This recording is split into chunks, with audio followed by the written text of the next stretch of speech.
रिजवान और मैं हूं सना करीम और मैं हूं शुमाइला नवाज। हेडलाइंस आपने जानी। बुलेटिन के आगाज में आपको बताएं कि IMF और पाकिस्तान के दरमियान मुज़ाकरात कामयाब। IMF वफ्द मई में पाकिस्तान का दौरा और पेट्रोलियम मसनूआत और बिजली पर सब्सिडी से मुतालिक उमूर पर तबादला ख्याल करेगा। जी हाँ, एलामिया जारी कर दिया गया है। जबकि दूसरी जानिब वज़ीर ख़जाना मिफ्ताह इस्माइल ने जल्द ज़र मुबादला ज़खायर बढ़ने की नवीद भी सुना दी है। कहा कि पाकिस्तान का डिफ़ॉल्ट होने का ख़तरा नहीं है। मुज़ाकरात की कामयाबी के मुल्की मार्केट पर नुमाया असरात दिखाई देने लगे हैं। रुपए की कदर और पाकिस्तान स्टॉक मार्केट में खातिर ख्वाह इजाफा देखा गया है। कर्ज प्रोग्राम की बहाली के लिए नई हुकूमत और IMF के दरमियान मुज़ाकरात कामयाब। एलामिया के मुताबिक IMF ने पाकिस्तानी वफ्द से मुकम्मल हिमायत का इजहार कर दिया। मिशन चीफ की क़यादत में IMF वफ्द मई में पाकिस्तान का दौरा करेगा। वफ्द पेट्रोलियम मसनूआत और बिजली पर सब्सिडी से मुतालिक उमूर पर तबादला ख्याल करेगा। वज़ीर ख़जाना ने फराहम करदा माली तकनीकी मदद पर वर्ल्ड बैंक हुकाम का शुक्रिया अदा किया। MD ऑपरेशंस ने पाकिस्तान को मुकम्मल ताउन की यकीन दहानी करवाई। वज़ीर ख़जाना मिफ्ताह इस्माइल ने कहा कि पाकिस्तान का डिफॉल्ट होने का खतरा नहीं। साबिक हुकूमत की सब्सिडी जारी नहीं रख सकते, ताहम पेट्रोल की कीमतों में फौरी इजाफे का इम्कान नहीं। मोटरसाइकिल सवारों को मखसूस मिकदार में सस्ता पेट्रोल फराहम किया जाएगा। लंगर खाने समेत गरीबों का कोई प्रोग्राम बंद नहीं किया जा रहा। पेट्रोल पर सब्सिडी खत्म करके BISP की रकम बढ़ा सकते हैं। पाकिस्तान में ज्यादातर सब्सिडी अमीर अफराद को चली जाती है। जराये के मुताबिक IMF का कहना है कि पाकिस्तान गरीब तबके को मिलने वाली सब्सिडीज को जारी रखे। इनकम सपोर्ट प्रोग्राम पर कोई एतराज नहीं। सेहत कार्ड की सहूलत पर भी IMF ने कोई एतराज नहीं उठाया। पाकिस्तान का डिफॉल्ट होने का खतरा नहीं है। वज़ीर ख़जाना मिफ्ताह इस्माइल ने जल्द ज़र मुबादला ज़खायर बढ़ने की नवीद सुना दी है। कहा है कि साबिक हुकूमत की सब्सिडी जारी नहीं रख सकते, ताहम पेट्रोल की कीमतों में फौरी इजाफे का इम्कान नहीं। मोटरसाइकिल सवारों को मखसूस मिकदार में सस्ता पेट्रोल फराहम किया जाएगा। लंगर खाने समेत गरीबों का कोई भी प्रोग्राम बंद नहीं किया जा रहा। पेट्रोल पर सब्सिडी खत्म करके BISP की रकम बढ़ा सकते हैं। पाकिस्तान में ज्यादातर सब्सिडी अमीर अफराद को चली जाती है। आपसे वादा किया है कि वो मई के महीने के अंदर जो है वो भेजेंगे अपना डेलीगेशन, और उसके साथ इंशाअल्लाह ताला IMF का प्रोग्राम रिवाइव हो जाएगा, वर्ल्ड बैंक का प्रोग्राम भी रिवाइव हो जाएगा। स्टेट बैंक को ऑटोनॉमी तो दे चुके हैं, तो IMF जी खालिद साहब ने ये फरमाया था कि जो हुकूमत का ये ख्याल है कि स्टेट बैंक की ऑटोनॉमी रिवर्स करेंगे। इस वक्त मेरा फोकस जो है वो इस साल के अंदर IMF के प्रोग्राम को IMF के प्रोग्राम को रिवाइव करना है। अगले साल IMF के प्रोग्राम को चलाना है। इस वक्त अगर आप पाकिस्तान की आवाम से पूछें कि मसला दुनिया में क्या है पाकिस्तान में, तो बोलते हैं महंगाई है। दूसरा मसला क्या है? बेरोजगारी। तो मैं जो है वो दाएं बाएं नहीं देखूंगा, सिर्फ जो है वो पाकिस्तान के अंदर महंगाई के कम करने की कोशिश करूंगा। अब इस वक्त हम ऐसी कोई चीज़ नहीं करेंगे जिससे कि IMF का प्रोग्राम। IMF के मिशन चीफ नेथन पॉटर ने कहा है कि पाकिस्तान ने सब्सिडीज के फौरी खात्मे के लिए इकदाम करने के हामी भरी है।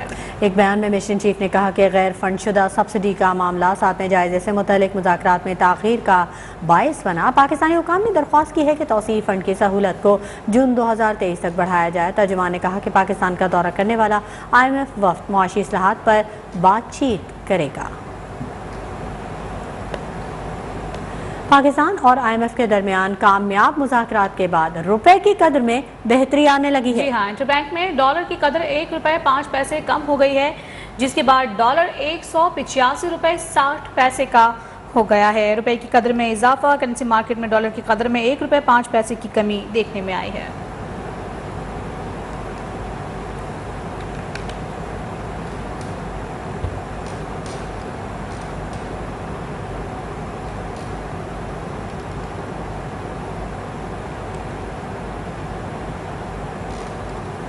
और नाज़रीन, मीठी ईद करीब आते ही मुल्तान के बाजारों में भी गहमा गहमी उरूज पर पहुंच गई है। बच्चे बड़े सभी शॉपिंग में मसरूफ हैं। बिल्कुल, लेकिन महंगाई ने ईद की खरीदारी का मजा भी किरकिरा कर दिया है। इसी बारे में मजीद जानेंगे हुसैन आगाही बाजार में मौजूद है हमारे नुमाइंदे यासिर अजीम से। यासिर अजीम, बताइएगा क्या कहना था खरीदारों का?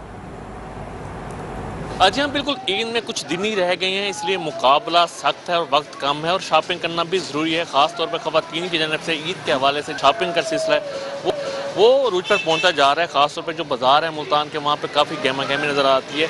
इस वक्त मौजूद है मुल्तान के हुसैना की बाज़ारों में, जहाँ पे दिन के टाइम भी काफ़ी गहमा गहमी, काफ़ी जो शहरी यहाँ आके अपनी ईद की शॉपिंग मुकम्मल करें। ख़ासतौर पर ख़वातीन बड़े ज़्यादा में उन्होंने बाज़ार का रुख किया, जहाँ पर वो मुख्तलिफ जो अशिया हैं ईद का वो खरीद रहे हैं। ख़ासतौर पर अगर बात की तो कपड़े और जूते खरीद लिए गए हैं। मैचिंग ज्वेलरी की ज़्यादा तो दी जा रही है। ख़वातीन मैचिंग ज्वेलरी खरीद रही हैं, जबकि बच्चे भी हैं, वो भी अपनी जो ईद की हैं शॉपिंग वो उसे मुकम्मल करने की कोशिश में, वो भी अपने वालिदैन के साथ उन्होंने बाज़ारों का रुख किया। इसमें अगर बात की तो ख़वातीन की जानब से महंगाई का भी गिला कहा जा रहा है कि वो भी ये कह रही हैं कि महंगाई ज़्यादा है, लेकिन ईद की शॉपिंग करनी इसलिए काफ़ी गहमा गहमी नज़र आती है। और जैसे जैसे ईद करीब आती जाएगी जो रश है, जो गहमा गहमी बाज़ारों में बढ़ती जाएगी। ख़ासतौर पर जो मुल्तान के मेन बाज़ार है, जिनमें जदीद मार्केट, कैंट बाज़ार, हुसैना के बाज़ार, वहाँ पर काफ़ी गहमा गहमी बढ़ जाएगी। ठीक है, बहुत शुक्रिया यासिर अजीम तमाम तफसीलात से आगाह करने के लिए। मुल्तान के बाज़ारों में गहमा गहमी उरूज पर है, लेकिन महंगाई ने ईद की ख़रीदारी का मज़ा किरकिरा कर दिया है। मीठी ईद करीब आते ही मुल्तान के बाज़ारों में गहमा गहमी उरूज पर पहुंच गई है। लोग ख़रीदारी करने के लिए पहुंच चुके हैं, लेकिन महंगाई के बायस लोग काफ़ी परेशान भी दिखाई दे रहे हैं। गहमा गहमी भी बहुत है, रश भी बहुत है, लेकिन ज़्यादातर वो ख़रीदार हैं जो चीज़ों की कीमतें पूछ कर और अपना दिल पकड़ कर बैठ जाते हैं। बच्चे बड़े सभी शॉपिंग में मसरूफ़ हैं। हमारे नुमाइंदे यासिर अजीम हमें अपडेट कर रहे थे। रमज़ान मुबारक अशरे में भी महंगाई का जिन काबू में नहीं आ सका। लाहौर में तेल, घी, आटा, दालों समेत सब्जियों और फलों की कीमतों की ऊंची उड़ान बरकरार है। बिल्कुल, आवाम सस्ती अशिया खुरनोश की तलाश में रुल कर रह गए हैं। इस वक्त नुमाइंदा न्यूज़ 1 अदनान खालिद बरकत मार्केट में मौजूद हैं, उनसे तफसीलात हासिल करते हैं। अदनान, जिस मार्केट में आप मौजूद हैं वहाँ पर क्या रेट्स देख रहे हैं? जी, माह सियाम का आखिरी अशरा जारी है, लेकिन महंगाई कंट्रोल होने का नाम नहीं ले रही। महंगाई की बड़ी वजह मुनाफाखोर और जहीरा अंदोज बताए जाते हैं, क्योंकि इस वजह से इस वक्त दालें, घी, आटा, चीनी, सब्जियां और फलों की कीमतें आसमानों को पहुंच चुकी हैं। लेकिन दूसरी जानिब भी अगर देखा जाए तो हुकूमत की जानिब से भी कोई ठोस इकदाम देखने में नहीं आ रहे, और ना ही इंतज़ामिया की जानिब से कोई ठोस इकदाम देखने में आ रहे हैं। इन तमाम चीज़ों की कीमतों को कंट्रोल करने के लिए कुछ प्राइस कंट्रोल कमेटीज़ बनाई गई थी, और इसके अलावा DC लाहौर के तहत अंदर जो है एक इंतज़ामिया की जानिब से भी टीमें बनाई गई थी, जो रमज़ान के महीने में स्पेशली जो इन चीज़ों के रेट्स को कंट्रोल करे और मार्केट्स का विजिट करे, और जो लोग महंगी चीज़ें फ़रोख्त कर रहे हैं उन्हें जुर्माने करें। लेकिन इन टीमों की जानिब से और इंतज़ामिया की जानिब से भी कोई खातिर ख्वाह इंतज़ामात और कोई कार्रवाइयाँ देखने में नहीं आ रही, जबकि हुकूमत की जानिब से सस्ता रमज़ान बाज़ार भी लगाए गए हैं, और हम वहाँ पर इस वक्त मौजूद हैं। और अगर देखा जाए तो यहाँ पर चीज़ों की कीमतें मार्केट से थोड़ी बहुत कम है, लेकिन क्वालिटी के बारे में लोगों का यही कहना है कि इन जगहों पे जो है वो चीज़ों की क्वालिटी इतनी अच्छी नहीं मिल रही। लोगों का यही कहना है कि अगर हुकूमत चाहती है कि लोगों को रिलीफ दिया जाए। बहुत शुक्रिया आपका। खबरों का सिलसिला जारी रहेगा, वक्त हो गया एक ब्रेक का। हमारे साथ लोड शेडिंग का मसला कराची के शहरियों के लिए अजाब बनकर रह गया है। कई घंटे तक बिजली गायब होने पर शहरी बिलबिला उठे हैं। शहरियों ने आला हुक्काम से मुतालबा किया है कि माह मुकद्दस में आवाम को रिलीफ के बजाय तकलीफ ना दी जाए।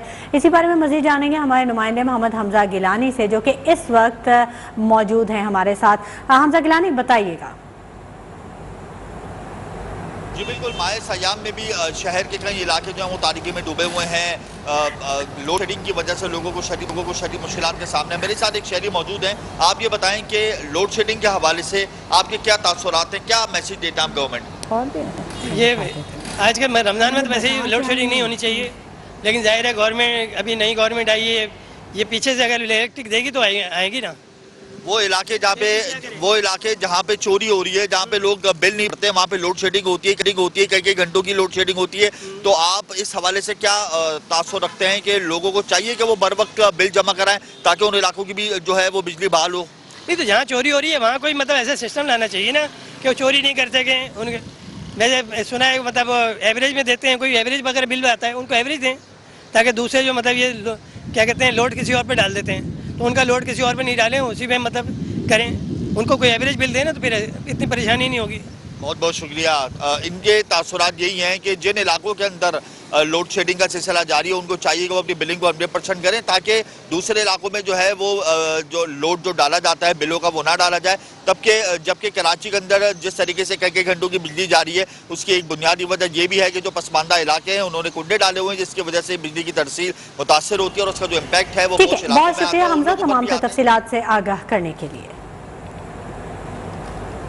मुल्क के दीगर शहरों की तरह लाहौर में बिजली की गैर एलानिया लोड शेडिंग का जिन बोतल से बाहर आ चुका है। गर्मी में इजाफे के साथ ही लोड शेडिंग ने शहरियों को बेहाल कर दिया है। इस वक्त नुमाइंदा News One Saeed Lodhi Liberty के इलाके में मौजूद हैं। मजीद उनसे अहवाल जानेंगे। सईद लोधी, बताएगा कितने घंटे की लोड शेडिंग हो रही है यहाँ पर? मुल्क के दूसरे सूबों की तरह लाहौर में भी लोड शेडिंग का जिन बेकाबू हो गया है। लाहौर में इस वक्त दर्जा हरारत जो है 42 डिग्री सेंटीग्रेड तक पहुंच गया है और लाहौर में लोड शेडिंग का दौरानिया तकरीबन 4 से 6 घंटे, जबकि लाहौर के इर्द गिर्द जो नवाई इलाके हैं उसमें जो है 6 से 8 घंटे तक जो है लोड शेडिंग का दौरानिया हो गया है, जिस पर जो है लोगों ने शदीद एहतजाज किया है। लेकिन हैरानकुन अमर यह है कि लेस्को जो है इस लोड शेडिंग के दौरानिए को तस्लीम करने के लिए तैयार नहीं है और इसे एक मामूली सी टेक्निकी खराबी देकर जो है इस पर पर्दा डालने में मसरूफ़ है। लाहौर में शदीद गर्मी की वजह से जो है रोज़ेदारों को लोड शेडिंग के दौरान जो है शदीद मुश्किलात का सामना है। रोज़ादार, बुज़ुर्ग, बच्चे और ख़वातीन जो है इससे जो है इंतहाई परेशानी का शिकार हैं। कई घंटे जो है बिजली ना आने से जो है पानी के मसाइल जो है वो पैदा हो रहे हैं। पानी की सप्लाई का में जो है परेशानी का शिकार है। इस वक्त जो है लोगों ने हुकूमत से मुतालबा किया है कि वो हंगामी बुनियादों पर इसके मामलात कुछ भी हों, लेकिन हंगामी बुनियादों पर जो है में शदीद गर्मी और लोड शेडिंग का सिलसिला जारी है। शहरी दोहरी अजियत में मुब्तला हैं। सईद लोधी अपडेट कर रहे थे, बहुत शुक्रिया आपका। और वज़ीर आज़म शहबाज शरीफ ने बिजली बहरान का जिम्मेदार इमरान हुकूमत को करार दे दिया है। ट्वीट में कहा है कि शरीफ हुकूमत ने 5 साल की बदतरीन लोड शेडिंग का खात्मा कर दिया था। पीटीआई हुकूमत ने बर वक्त ईंधन खरीदा, ना ही प्लांट्स की मरम्मत की। लोड शेडिंग और नाकारा प्लांट से आवाम को महाना 100 अरब का नुकसान हो रहा है। हम इस मसले को सुधारने की कोशिश कर रहे हैं।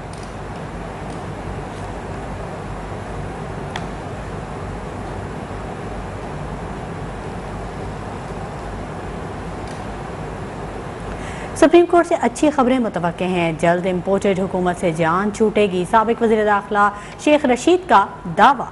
एक ट्वीट में कहा कि ECL से 150 मुल्जिमान के नाम निकाल दिए गए हैं। इम्पोर्टेड हुकूमत की फरार की तैयारियां शुरू हो चुकी हैं।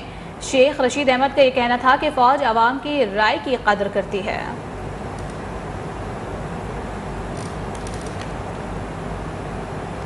नौमुंतखब वज़ीर आला पंजाब हमजा शहबाज का हल्फ ना लेने के मामले पर नई दरखास्त कल समाअत के लिए मुकर्रर। Chief justice Lahore high court justice अमीर भट्टी समाअत करेंगे। दरख्वास्त में सेक्रेटरी टू सदर पाकिस्तान फेडरेशन, वज़ीर आज़म, पंजाब हुकूमत को फरीक बनाया गया है। दरख्वास्त गुजार के मुताबिक अदालती हुक्म के बावजूद सदर मुमलिकत नौमुंतखब वज़ीर आला की हलफ बर्दारी में ताख़ीर कर रहे हैं। इससे कबल लाहौर हाई कोर्ट ने 22 अप्रैल को सदर पाकिस्तान को हलफ के लिए नुमाइंदा मुकर्रर करने की हिदायत की थी।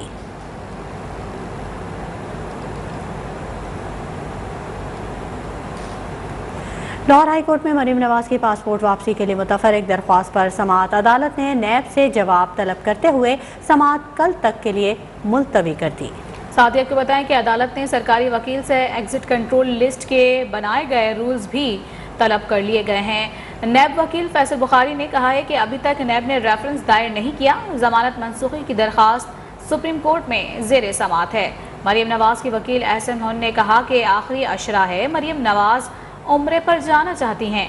ये नेकी का काम है, नेकी कर दरिया में डाल। जस्टिस अली बाकर के रिमार्क्स पर अदालत में कहे लग गए।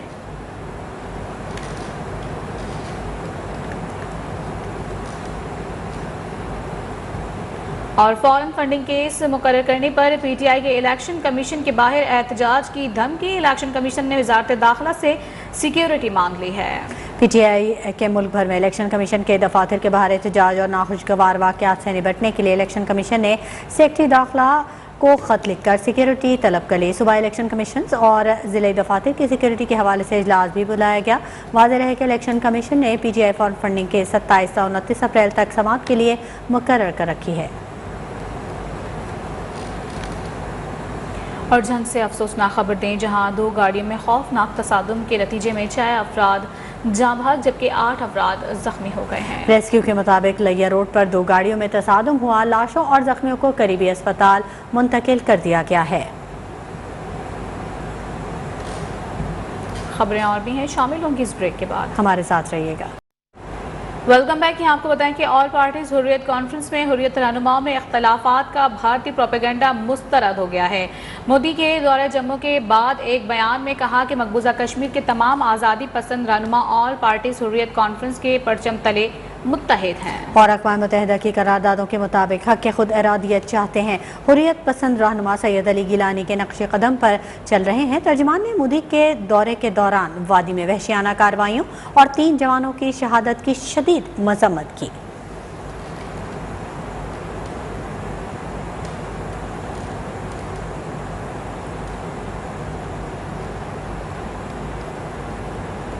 सरहदी कशीदगी के बायस चीन और भारत ने एक दूसरे के शहरियों के वीज़े फौरी तौर पर मुअत्तल कर दिए हैं।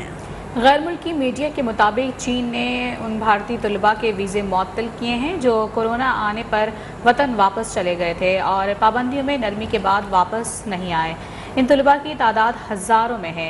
इस इक़दाम पर भारत ने चीन से आने वाले सयाहों के वीज़े मुअत्तल कर दिए हैं।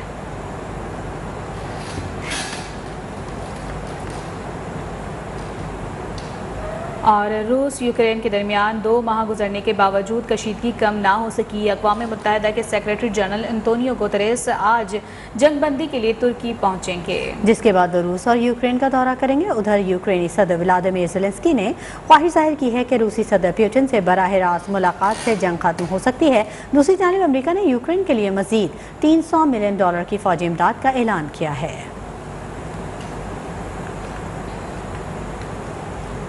और दीन इस्लाम के खिलाफ हर्जा सराई करने वाले इमानुएल मैक्रोन को दूसरी बार फ्रांस का सदर बना दिया गया है। मुखालिफ उम्मीदवार मैरिन ली पेन को 10% वोट से शिकस्त का सामना करना पड़ा। इमानुएल मैक्रोन ने फ्रांस के सदारती इलेक्शन में दूसरी बार सदर मुंतखब होकर 20 साल तारीख दोहरा दी। दाएं बाजू की उम्मीदवार मैरिन ली पेन को 10% वोट से हार गई। मैक्रोन ने 58.55%, जबकि लेपेन को 41.45% वोट पड़े। वाज़ेह है कि मैक्रोन के दौरे सदारत में इस्लाम मुखालिफ बयानात और मुसलमानों के खिलाफ नफरत अंगेज़ी के वाक़यात में इजाफा हुआ। ताहम इनके दोबारा सदर मुंतखब होने पर मुसलमानों के मुस्तक़बिल पर सवाल उठने लगे हैं।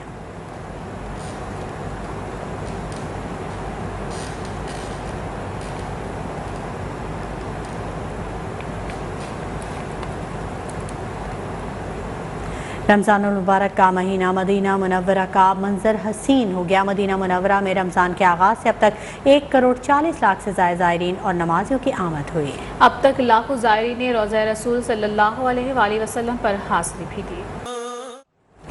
इस्लामाबाद हाई कोर्ट से खबर देंगे। फॉरेन फंडिंग केस का फैसला 30 रोज में करने के अदालती फैसले के खिलाफ इंट्रा कोर्ट अपील पर समाअत हुई है। चीफ जस्टिस ने इस्तफसार किया है कि जब स्क्रूटनी कमेटी ने कह दिया कि दस्तावेजात काबिल तस्दीक नहीं तो अब क्या कार्रवाई चल रही है। कानून यह है कि इलेक्शन कमीशन हर साल सियासी जमातों के अकाउंट्स की स्क्रूटनी करेगा। इस्लामाबाद हाई कोर्ट से आपको खबर दे रहे हैं। फॉरेन फंडिंग केस का मामला है। फैसला 30 रोज में करने के अदालती फैसले के खिलाफ इंट्रा कोर्ट अपील पर समाअत के हवाले से आपको अपडेट करें। चीफ जस्टिस ने इस्तफसार किया कि जब स्क्रूटनी कमेटी ने कह दिया कि दस्तावेजात काबिल तस्दीक नहीं तो अब क्या कार्रवाई चल रही है। कानून यह है कि इलेक्शन कमीशन हर साल सियासी जमातों के अकाउंट्स की स्क्रूटनी करे। फॉरेन फंडिंग केस का फैसला 30 रोज में करने के अदालती फैसले के खिलाफ इंट्रा कोर्ट अपील पर समाअत। चीफ जस्टिस ने इस्तफसार किया कि जब स्क्रूटनी कमेटी ने कह दिया कि दस्तावेजात काबिल तस्दीक नहीं तो अब क्या कार्रवाई चल रही है। कानून यह है कि इलेक्शन कमीशन हर साल सियासी जमातों के अकाउंट्स की स्क्रूटनी करेगा। कराची से खैबर गर्मी का राज बरकरार है। शहर कायद का पारा 36 से तजावुज किए जाने का इम्कान है। इस्लामाबाद रावलपिंडी में भी सूरज के तेवर बिगड़ गए हैं। लाहौर में कड़कती हुई धूप से शहरी तिलमिला उठे हैं। उधर सिंध और बलूचिस्तान के मैदानी इलाकों में सूरज आग बरसाने लगा है। नवाबशाह में पारा 44 को छू गया। दादू और सिब्बी में 41 डिग्री दर्जा हरारत रिकॉर्ड किया गया है। यहाँ वक्त हुआ है ब्रेक का।